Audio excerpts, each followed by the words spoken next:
اللہ رب العزت نے حضرت محمد مصطفیٰ صلی اللہ علیہ وآلہ وسلم کو ایسا بنایا ہے کہ اس سے نہ پہلے ایسا کوئی بنا نہ بعد میں۔ آپ سب سے اعلیٰ، سب سے اجمل، سب سے افضل، سب سے اکمل، سب سے ارفع، سب سے انور اور سب سے انسب ہیں۔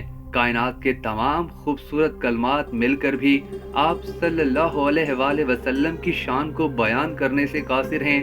اگر سارے جہان کے جن و انس مل کر بھی خاتم النبیین حضرت محمد صلی اللہ علیہ وآلہ وسلم کی شان اقدس اور سیرت طیبہ کے بارے میں لکھنا شروع کریں تو زندگیاں ختم ہو جائیں، مگر رسالت امام صلی اللہ علیہ وآلہ وسلم کی شان کا کوئی ایک باب بھی مکمل نہیں ہو سکے گا، کیونکہ اللہ رب العزت نے قرآن مجید میں ارشاد فرمایا ہے: اے محبوب صلی اللہ علیہ وآلہ وسلم، ہم نے آپ کے ذکر کو بلند کر دیا ہے۔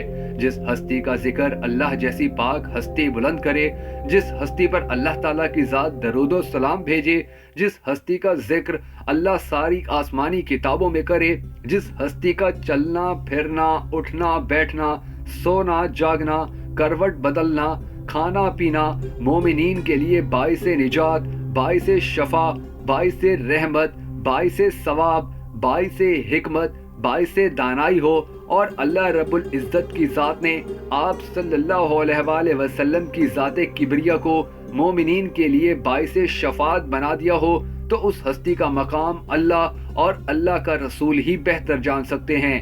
پھر اس ہستی کے متعلق سب کچھ لکھنا انسانوں اور جنوں کے بس کی بات نہیں۔ اللہ نے نبی کریم صلی اللہ علیہ وآلہ وسلم کو بے شمار خصوصیات عطا فرمائی ہیں، جن کو لکھنا تو درکنار سارے جہان کے آدمی اور جن مل کر گن بھی نہیں سکتے۔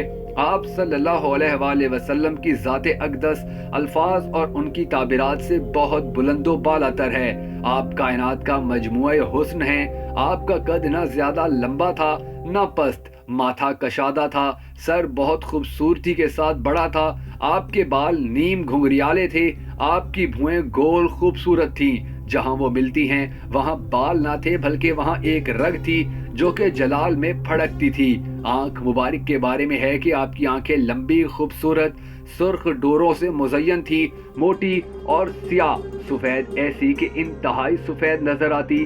آپ کی پلکیں بڑی دراز، آپ کی ناک مبارک آگے سے تھوڑا اٹھا ہوا اور نتنوں سے باریک، ایک نور کا ہالہ تھا جو ناک پر چھایا رہتا تھا۔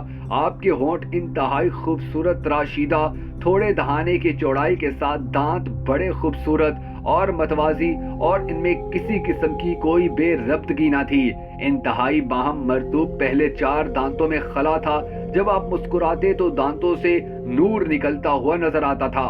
گال مبارک نہ پچکے ہوئے نہ ابھرے ہوئے، چہرہ 14ویں رات کے چاند کی طرح چمکتا ہوا گول تھا۔ داڑھی مبارک گھنی تھی اور صاف ستھرا، حسین اور انتہائی پر نور چہرہ تھا۔ ہم سب کو اللہ تعالیٰ ہمارے نبی صلی اللہ علیہ وآلہ وسلم کی سیرت پر چلنے کی توفیق عطا فرمائے۔